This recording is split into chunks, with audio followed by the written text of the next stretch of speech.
दोस्तों बोलते हैं कि दिल्ली का तिहाड़ जेल महिलाओं के लिए सुरक्षित है, लेकिन उसी जेल के अंदर महिला कैदियों के साथ जो होता है, वो कौन जनता है? उस जेल का जेलर रात में महिला कैदियों के साथ रातें बिताता, उनका शोषण करता, लेकिन कोई भी कैदी उसके खिलाफ आवाज भी नहीं निकलती। दोस्तों, एक दिन की बात है, खुद एसपी मैडम एक कैदी बनकर उस जेल का निरीक्षण करने पहुंची, लेकिन जेलर ने उनके साथ भी वही गलत हरकत किया। उसके बाद जो हुआ, उसे जब आप सुनेंगे तो आपकी आंखें फटी की फटी रह जाएगी। तो दोस्तों, पूरी कहानी को विस्तार से समझेंगे, तो वीडियो में अंत तक बने रहे, वीडियो को आधे में छोड़कर ना जाए और वीडियो को स्किप बिल्कुल भी ना करने, नहीं तो एक बहुत बड़े सच से आप वंचित रह जाएंगे। और आप मेरे चैनल पर नए हैं तो कृपया करके वीडियो को लाइक करके चैनल को सब्सक्राइब जरूर कर दें। तो चलिए बिना देरी के वीडियो को शुरू करते हैं। दोस्तों, भारत की राजधानी दिल्ली एक ऐसा शहर जो बाहर से बहुत ही खूबसूरत और शांत दिखाई देता है, लेकिन अंदर से उतना ही खतरनाक है। कहते हैं कि दिल्ली एक ऐसा शहर है जो कभी नहीं सोता है।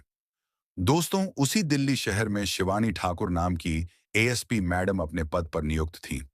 बाहर से सुंदर, सुशील और सौम्य दिखने वाली शिवानी ठाकुर अंदर से बहुत ही पत्थर दिल की थी, बहुत ही खतरनाक थी। एक एक अपराधी शिवानी ठाकुर के नाम से कांपता था, क्योंकि शिवानी ठाकुर का स्वभाव ही ऐसा था। कहते थे कि अगर कोई अपराधी नहीं होता, फिर भी वह शिवानी ठाकुर का नाम सुन लेता, तो उनके डर के कारण ही वह इंसान अपना अपराध मान लेता था। दोस्तों, शिवानी ठाकुर एक बहुत छोटे से गांव से निकलकर आई थी, आंखों में बड़े सपने लेकर, और उसने अपना सपना पूरा भी किया। दोस्तों, शिवानी ठाकुर वह महिला थी जो हमेशा न्याय के लिए लड़ती थी। शिवानी ठाकुर ने कभी किसी के साथ अन्याय नहीं किया। वह हमेशा सबकी मदद करती थी, कमजोर लोगों का साथ देती थी, लेकिन पता नहीं था कि एक रात शिवानी ठाकुर की जिंदगी में ऐसी आएगी कि वह शिवानी ठाकुर की जिंदगी उजाड़ देगी। दोस्तों, एक दिन की बात है, एसपी मैडम अपने कैबिन में बैठकर चाय पी रही थी। चाय पीते पीते अखबार की हेडलाइन पढ़ रही थी। तभी वहां पर एक रामू नाम का कांस्टेबल आया और उसने एसपी मैडम को एक ऐसी खबर दी जिसे सुनने के बाद एसपी मैडम के भी पैरों तले जमीन खिसक गई। दरअसल रामू महिला तिहाड़ जेल का एक भोजन बनाने वाला कांस्टेबल था। उसने एसपी मैडम से आकर कहा कि मैडम, हमारे जेल में कुछ भी ठीक नहीं है। तब एसपी मैडम ने कहा कि रामू, तुम क्या कहना चाहते हो? जरा खुलकर बोलो, क्या सही नहीं है? तब रामू बोला कि मैडम, हमारी जो महिला तिहाड़ जेल है, उसमें महिलाएं सुरक्षित नहीं हैं। उनका शोषण हो रहा है, उनका फायदा उठाया जा रहा है। तब एएसपी मैडम ने कहा कि रामू, ये तुम क्या बोल रहे हो? होश में तो हो? तुम्हें पता तो है तुम क्या बोल रहे हो? तब रामू बोला कि हाँ मैडम, मुझे पता है मैं क्या बोल रहा हूँ। ये बात एकदम सच है। तब एएसपी मैडम ने कहा कि बताओ, रामू कौन है जो महिलाओं का शोषण कर रहा है, महिलाओं के साथ दुर्व्यवहार कर रहा है? तब रामू ने कहा कि मैडम, वही पुलिस वाले जो दिन में तो नौकरी करते हैं, पूरी जेल का ध्यान रखते हैं, लेकिन रात में उन्हीं कैदियों के साथ गलत व्यवहार करते हैं। तब एसपी मैडम ने कहा कि रामू, तुम्हें पता है तुम कितना बड़ा आरोप लगा रहे हो? तुम्हारे पास कुछ सबूत है? तब रामू बोला कि नहीं मैडम, मैंने यह सब अपनी आंखों से देखा है। आप मेरी बात पर यकीन कीजिए। अगर मैं उन पुलिस वालों से कुछ कहता, तो शायद वह पुलिस वाले मेरे साथ भी वही व्यवहार करते जो उन कैदियों के साथ हो रहा है। इसलिए मेरे अंदर हिम्मत नहीं थी उन पुलिस वालों के खिलाफ आवाज उठाने की। इसलिए मैडम, मैंने यह सब बात आपको आकर बताई। अब मैडम भी गुस्से से आग बबूला हो गई, क्योंकि एसपी मैडम को बिल्कुल भी पसंद नहीं था कि किसी भी महिला के साथ अन्याय हो। और मैंने आपको बताया है कि शिवानी ठाकुर वह औरत थी जो न्याय से लड़ने के लिए हमेशा तैयार रहती थी। अब शिवानी ठाकुर ने, यानी कि एसपी मैडम ने रामू से कहा कि रामू, तुम्हारा बहुत बहुत धन्यवाद जो तुमने मुझे यह खबर लाकर दी।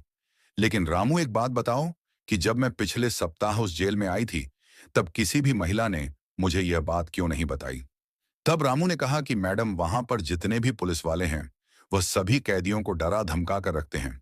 कहते हैं कि अगर तुमने हमारे खिलाफ मुंह खोला, तो तुम्हारी खैर नहीं। हम तुम्हारे साथ इतना बुरा करेंगे कि तुमने सोचा भी नहीं होगा। इस तरह की बातें कहकर पुलिस वाले महिलाओं को डराते हैं। तभी एसपी मैडम बोली कि रामू, तुम्हारा बहुत बहुत धन्यवाद जो तुमने हिम्मत दिखाई। मैं तुम्हें सरकार से कुछ ना कुछ अवार्ड जरूर दिलवाऊंगी, लेकिन सबसे पहले मुझे यह बताओ कि इन सब तरह का व्यवहार कब होता है? तब रामू ने बताया कि मैडम, जब सारे पुलिस वाले दिन भर अपनी ड्यूटी करके थक जाते थे, तब वह रात को उस महिला कैबिन के पास जाते थे जहां पर सभी महिलाएं अपनी सजा काट रही होती हैं। तब एसपी मैडम ने कहा कि कोई बात नहीं, रामू तुम जाओ और मुझे हर एक खबर देते रहना। मैं आज शाम को ही उस जेल का निरीक्षण करने आ रही हूं। अब शिवानी ठाकुर के दिमाग में यही बात चल रही थी कि आखिर महिलाओं के साथ ही ऐसा क्यों होता है, क्यों हर बार महिलाओं को ही झुकना पड़ता है। दोस्तों कहते हैं कि महिला का जीवन बहुत कठिन होता है। अगर कोई महिला गलत होती है तो पूरा समाज उसके खिलाफ खड़ा हो जाता है, कोई साथ नहीं देता है। लेकिन वह भी एक महिला है, उसे भी किसी के सहारे की जरूरत होती है और एक महिला ही दूसरी महिला को समझ पाती है। एसपी मैडम भी उन महिलाओं का दर्द समझती थी, इसीलिए आए दिन सबसे जाकर जेल में मिलती थी। अब दोस्तों उसी दिन शाम को एसपी मैडम जेल का निरीक्षण करने पहुंची। जब एसपी मैडम ने सब कुछ देखा तो एसपी मैडम को बाहर से तो सब कुछ अच्छा लग रहा था, लेकिन आंधी रात में उस जेल के अंदर क्या हो रहा था वह सिर्फ वहां की कैदी महिलाएं ही जानती थीं। अब एसपी मैडम ने सब लोगों से पूछताछ की, सारी कैदियों से बात की, लेकिन किसी भी कैदी की हिम्मत नहीं हो रही थी कि वह एसपी मैडम को एक इशारा ही कर दे या कुछ बताने की कोशिश करे। तब एसपी मैडम समझ गई थी कि यह सब अपना मुंह ऐसे नहीं खोलेगी। दोस्तों दूसरे दिन एसपी मैडम वापस अपने कैबिन में बैठकर यही सोचने लगी कि आखिर मैं इन सब का भांडा कैसे फोड़ूं, कैसे उन पुलिस वालों को बाहर लेकर आऊं जो महिलाओं का शोषण कर रहे हैं, उनके साथ गलत व्यवहार कर रहे हैं, उनका फायदा उठा रहे हैं।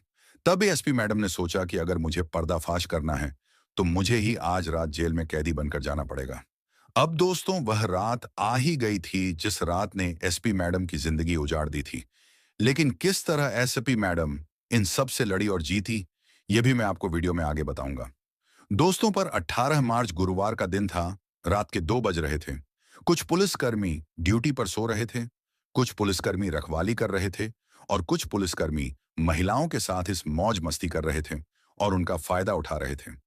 अब एसपी मेडन भी कैदी के कपड़े पहनकर तिहाड़ महिला जेल में घुस गई, लेकिन उसे यह पता नहीं था कि वह जिंदा बाहर आएगी या नहीं भी आएगी, क्योंकि कहते हैं कि जेल एक ऐसी जगह है जहां पर खून भी माफ होता है। अगर कोई कैदी किसी कैदी की हत्या कर दे तो वह भी माफ होता है। अगर कोई पुलिस वाला किसी कैदी को मारे तो भी वह माफ होता है। अब दोस्तों रात के 2 बजे कैदी के कपड़े पहनकर शिवानी ठाकुर सबसे पहले जेल के अंदर पहुंची और उसी इलाके में गई जहां पर महिलाएं अपने कैबिन में बंद थीं। उस कैबिन के बाहर कुछ पुलिस वाले बैठे हुए थे, जो कुछ लोग महिलाओं से डांस करवा रहे थे, कुछ लोग महिलाओं से पैर दबा रहे थे, कुछ पुलिस वाले महिलाओं के साथ गलत व्यवहार कर रहे थे। जब एएसपी मैडम ने यह सब कुछ देखा तो उनके पैरों तले भी जमीन खिसक गई। अब एएसपी मैडम को यह तो पता था कि वह अगर जेल में जा रही है तो उसे कुछ ना कुछ तो सबूत चाहिए ही होंगे न्याय दिलाने के लिए, नहीं तो एसपी मैडम खुद ही फंस सकती थी। तब एसपी मैडम जब उस जेल में उस रात आई तो एसपी मैडम एक गुप्त कैमरा और एक छोटा सा माइक अपने कॉलर में लगाकर गई। जैसे ही एसपी मैडम वहां पर गई तो एक पुलिस वाला एसपी मैडम के पास आया और कहने लगा कि तुम कौन हो, मैंने तो तुम्हें आज तक यहां पर नहीं देखा, तुम्हारा नाम क्या है। तब एसपी मैडम ने कहा कि साहब मैं आज ही आई हूं, सुबह ही मुझे यहां पर लाया गया है। तब एक पुलिस वाले ने कहा कि तुमने क्या अपराध किया है। तब एसपी मैडम ने कहा कि साहब मेरे ऊपर चोरी का आरोप लगा है, लेकिन मैंने कुछ नहीं किया है। तब 2-3 पुलिस वाले वहीं पर मौजूद थे और वह कहने लगे कि सब यही कहते हैं कि मैंने कुछ नहीं किया है, तुम्हारा नाम क्या है। तब एसपी मैडम ने अपना नाम रुक्मणी बताया। अभी नाम बहुत अजीब था, इसलिए वहां पर जितने भी पुलिस वाले थे वह सभी यह नाम सुनकर जोर जोर से हंसने लगे और मजाक बनाने लगे। कहने लगे कि अरे यह भी कोई नाम होता है, चलो मेरे पैर दबा दो, आज मेरे पैर बहुत दुख रहे हैं। तब एसपी मैडम ने कहा कि साहब मैं यहां पर सिर्फ अपनी सजा काटने आई हूं और अभी तक यह प्रूफ नहीं हुआ है कि मैंने ही गुनाह की है, मैं आपके पैर क्यों दबाऊं। तब 2 दरोगा बोले कि हे जरा सवाल जवाब मत करो, चुपचाप जैसा सर कह रहे हैं वैसा करो, वरना अभी तुम्हें ऐसे कैबिन में ले जाऊंगा कि तुम उस कैबिन से बाहर आने लायक नहीं रहोगी। तभी एसपी मैडम कहने लगी, चाहे कुछ भी हो जाए, मैं यहां पर पुलिस वालों के पैर दबाने नहीं आई हूं, मैं यहां पर अपनी सजा काटने आई हूं। मुझे झूठे आरोप में फंसाया है, मुझे माफ कर दो, मैं आपके पैर नहीं दबाऊंगी। तब एक महिला आई और उसने कहा कि बेटा ये जो बोल रहे हैं वैसा करो, अगर नहीं किया तो यह तुम्हें बहुत जलील करेंगे, तुम्हें बहुत मारेंगे। तब एसपी मैडम कहने लगे कि नहीं तुम इनसे क्यों डरती हो। तब वह महिला बोली कि बेटा हमें डर कर रहना पड़ेगा, क्योंकि यहाँ पर इनका ही राज्य चलता है। ये जो कहेंगे हमें वही करना पड़ेगा। तब मैडम कहने लगी कि तुमने आज तक इनके खिलाफ आवाज क्यों नहीं उठाई?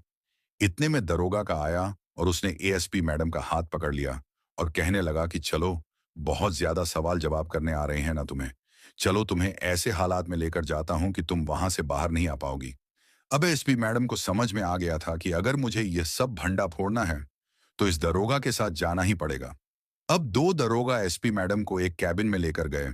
उस कैबिन के आसपास कोई नहीं था, सिर्फ शिवानी ठाकुर और वह दो दरोगा ही थे। वह दरोगा कहने लगे कि बताओ तुम्हारा नाम क्या है और क्यों यहां पर आकर इतना सवाल जवाब कर रही हो? ज्यादा गर्मी चढ़ी है। तब एक दरोगा दूसरे दरोगा से कहने लगा कि यह आजकल की लड़कियां अपने आप को ज्यादा होशियार ही समझती हैं।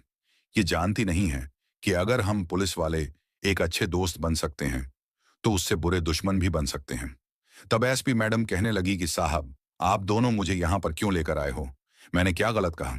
तब वह दोनों दरोगा कहने लगे कि चुपचाप यहीं बैठी रहो, अभी आधे घंटे में हमारे साहब आएंगे, वही तुम्हारी सारी हेकड़ी निकालेंगे।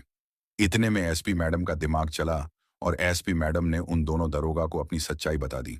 लेकिन क्यों बताई, इसके पीछे भी मैं आपको एक कारण बताता हूं। जो दोनों दरोगा थे, उनकी पोस्टिंग 1 महीने पहले ही हुई थी और वह अपनी नौकरी से भी बहुत प्यार करते थे। लेकिन सिस्टम के चक्कर में उन्हें ऐसा बनना पड़ा और सिस्टम ने ही उन्हें ऐसा बनाया। जब उस जेल के कैबिन में दो दरोगा और एसपी मैडम के अलावा कोई नहीं था, तभी एसपी मैडम ने कहा कि तुम दोनों का नाम क्या है? तब एक दरोगा ने अपना नाम कुणाल बताया और दूसरे दरोगा ने अभिषेक बताया। तब एसपी मैडम कहने लगी कि तुम मुझे जानते हो मैं कौन हूं? तो वह दोनों कहने लगे कि हम नहीं जानते तुम कौन हो, लेकिन तुम कुछ ज्यादा ही अंदर चटर पटर कर रही थी। अभी हमारे साहब आएंगे और तुम्हारी सारी हेकड़ी निकालेंगे। तभी एसपी मैडम बोली कि मैं दिल्ली के एक जिला की एसपी हूं और यह चीज मैं तुम्हें इसलिए बता रही हूं क्योंकि अब तुम्हें भी मेरा साथ देना पड़ेगा। तब वह दोनों दरोगा एसपी महिला की बातों में नहीं आते हैं और मजाक उड़ाने लगते हैं, कहते हैं कि अरे वाह, तुम एसपी हो तो हम भी प्रधानमंत्री हैं, यह नरेंद्र मोदी और मैं राहुल गांधी। ऐसे कहकर एसपी मैडम का मजाक उड़ाने लगे। तब एसपी मैडम ने गुस्से में कहा कि तुम भूल रहे हो कि किसके साथ बदतमीजी कर रहे हो। तुम हमेशा हमेशा के लिए अपनी नौकरी से हाथ धो बैठोगे। मेरा साथ दे दो, नहीं तो तुम्हारी जिंदगी जेल में कटेगी। तब वह दोनों पुलिस वाले डर गए थे, क्योंकि एसपी मैडम पूरे आत्मविश्वास के साथ बोल रही थी। तब एसपी मैडम ने अपनी जेब में से एक कार्ड निकाला और वह कार्ड जब उन दोनों दरोगा को दिखाया तो वह दोनों दरोगा खड़े खड़े थरथराने लगे, कांपने लगे और एसपी मैडम के पैर में गिरकर बोलने लगे कि मैडम हमें माफ कर दो, जो हमने आपको नहीं पहचाना। मैडम हमसे बहुत बड़ी गलती हो गई। तब एसपी मैडम ने कहा कि मैंने तुम्हें एक ही शर्त पर माफ करूंगी, अगर तुम मेरी मदद करोगे तो। तब वह दोनों द्वारा कहने लगे कि हाँ मैडम, आप जो कहेंगे हम वो करेंगे, हम आपकी मदद करने के लिए तैयार हैं। तभी एसपी मैडम ने कहा कि मुझे बताओ, हर रोज हर रात इस जेल में महिला कैदियों के साथ क्या होता आ रहा है? तब वह सारी ही बात उन दोनों दरोगा ने बताई जो एसपी मैडम को रामू ने बताई थी। तब एसपी मैडम को यकीन हो गया था कि हाँ, ये सच है। रामू ने उस दिन जो बताया वह सच है। तब एसपी मैडम ने उन दोनों दरोगाओं को अपना गुप्त कैमरा और माइक दिया और कहा कि मेरे पास तो एक माइक और गुप्त कैमरा है ही, लेकिन ये लो, तुम भी इस गुप्त कैमरे और माइक को ले जाकर वहां पर जो कुछ भी हो रहा है उसे कैमरे में कैद करो और मुझे ला कर दो। अब वह दोनों दरोगा बहुत डर रहे थे, घबरा भी रहे थे। तभी एसपी मैडम ने कहा कि घबराओ मत, मैं तुम्हारे साथ हूं। तुम दोनों को मैं अच्छे से जानती हूं, पिछले महीने ही तुम्हारी यहां पर पोस्टिंग हुई है। तब वह दोनों कहने लगे कि मैडम, आपने हमें कैसे पहचाना? तभी एसपी मैडम ने उन दोनों बच्चे दरोगा का नाम तो देख ही लिया था, उनके माता पिता के बारे में भी थोड़ा बहुत बता दिया। तब वह दोनों दरोगा एसपी मैडम की बात मान गए और एसपी मैडम ने थोड़ी सी उन्हें हिम्मत दिखाई। फिर थोड़ी देर सोचने के बाद एसपी मैडम बोली कि एक करो, तुम लोग मुझे अपने साहब के पास खुद ले चलो। तब दोनों दरोगा बोलने लगे कि नहीं मैडम, वहां जाना बहुत खतरनाक है, आप एक बार वहां चली गई तो वहां से निकलना मुश्किल है।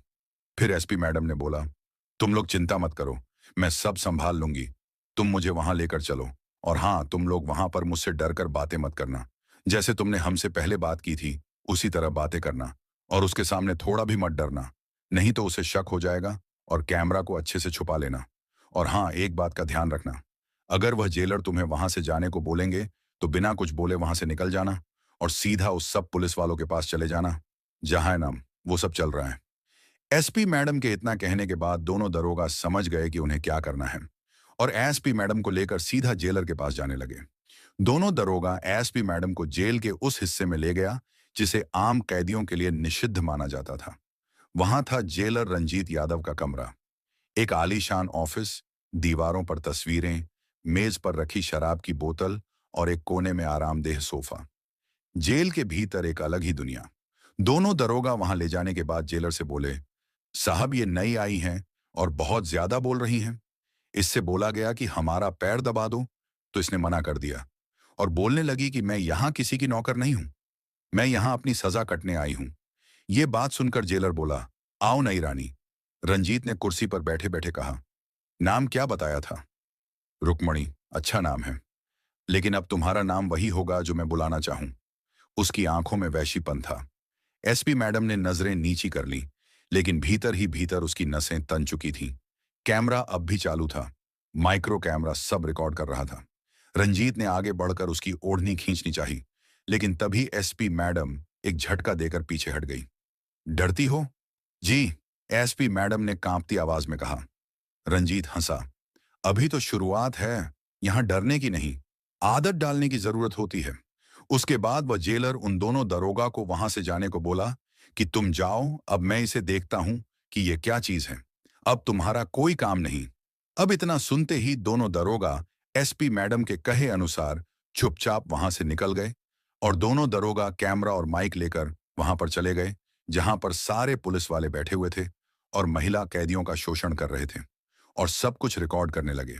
इधर जेलर ने एएसपी मैडम जो कैदी बनी हुई थी उसे अपने करीब लाने की हर कोशिश की, कभी मीठे बोल, कभी जबरदस्ती, कभी धमकी, लेकिन एएसपी मैडम हर बार झुककर, डरकर, रोकर भी अपने लक्ष्य को और पास ले आती। फिर जेलर बोला, आज कोई बहना नहीं चलेगा रानी, आज तू मेरी होगी, चाहे जोर से चीखना पड़े या चुपचाप मानना पड़े। एसपी मैडम ने डरते हुए 2 कदम पीछे खिसकते हुए कहा, मैं आपकी सेवा को तैयार हूं साहब, बस थोड़ी दया दिखाइए। रंजीत ने दरवाजा बंद किया। अंदर अब कोई तीसरा नहीं था। अब एसपी मैडम ने जो कैमरा लगाया था वो सब कुछ रिकॉर्ड कर रहा था। एसपी मैडम उस जेलर को अपने बातों में फंसा कर रखने लगी कि पुख्ता सबूत मिल जाए और जेलर बार बार एसपी मैडम पर हाथ डालता, लेकिन एसपी मैडम उसे पास आने नहीं देती। अब जेलर बोला, अरे रानी डरती क्यों हो? अरे यहां डरोगी तो और दिक्कत होगा, चुपचाप मेरी बात मान लो। अरे यहां तो मैं बहुत सारे कैदी की जिंदगी खराब कर चुका हूं, तुम क्या चीज हो? अब इसी तरह बातों बातों में जेलर अपनी सारी करतूतों के बारे में खुद बता दिया जो कैमरे में कैद हो गया। उसके बाद जो एसपी मैडम थी वो सोची कि इतना सबूत कभी है, अब मुझे यहां से निकलना चाहिए। तब एसपी मैडम बोलती हैं, साहब आज मुझे बहुत डर लग रहा है, मैं कल आपके पास अपनी मर्जी से आऊंगी। ये बात सुनकर जेलर हंसने लगा और बोला, ठीक है, जाओ आज तुम्हें छोड़ देता हूं, कल खुद आ जाना। अब इतना सुनते ही एसपी मैडम उस कमरे से बाहर निकल गई और इधर दोनों दरोगा ने सब कुछ कैमरे में रिकॉर्ड करके दोनों पुलिस वालों ने एसपी मैडम को सब कुछ रिकॉर्ड करके लाकर दे दिया और एसपी मैडम तुरंत उसी वक्त जेल से बाहर चली गई। जब वह दोनों दरोगा वापस से उन पुलिस वालों की महफिल में गए तो उनमें से उनके 2 अधिकारियों ने पूछा कि अरे तुम यहां पर क्यों आ गए? वह महिला कहां गई जो बहुत सवाल जवाब कर रही थी? जरा मैं भी उससे अकेले में जाकर कुछ सवाल जवाब कर लूं। लेकिन उन दोनों दरोगाओं की मुंह खोलने की हिम्मत नहीं हो रही थी, क्योंकि एसपी मैडम ने उन दोनों अभिषेक और कुणाल को कहा था कि अगर तुमने उन पुलिस वालों को बताया कि मैं एसपी थी और यहां पर कैदी बनकर आई थी तो मैं तुम्हारा भी वही हाल करूंगी जो उनका होने वाला है। तब वह दोनों दरोगा ने एसपी मैडम को वादा किया कि मैडम हम वादा करते हैं कि हम नहीं बताएंगे कुछ भी, हम चुपचाप जाकर बैठ जाएंगे। तब वह दोनों दरोगा अपने पुलिस अधिकारियों से कहने लगे कि अरे साहब, उस महिला को तो हमने बड़े साहब के पास भेज दिया, बहुत बोल रही थी, अब उसकी हेकड़ी बड़े साहब निकलेंगे। छोड़ो आप, अब वहां पर जो होगा उसे देखकर आप भी और सुनकर आप भी हैरान रह जाएंगे। एसपी मैडम उस रात उस जेल से तो निकल गई, फिर एएसपी मैडम दूसरे दिन सुबह वो सारे सबूत लेकर पुलिस हेडक्वार्टर में पहुंची और अपने अधिकारियों को वह सब वीडियो बताई। उसके बाद एसपी मैडम के साथ सारे पुलिस अधिकारी उस जेल में गए और उन सभी पुलिस वालों को हमेशा हमेशा के लिए नौकरी से बाहर निकाल दिया। तब पूरे पुलिस फोर्स में एसपी मैडम की बहुत तारीफ हुई। जितनी भी कैदी महिलाएं थीं, उन्होंने भी एसपी मैडम के हाथ जोड़े और कहा कि एसपी मैडम, आपका बहुत बहुत धन्यवाद, जो हमें इस नर्क से बचाया। हम बहुत परेशान हो गए थे, किसी से कह नहीं पाते थे, कोई हमारी सुनता नहीं था। जब भी आवाज उठाने की कोशिश करते थे, हमारी आवाज दबा दी जाती थी, हमें प्रताड़ित किया जाता था।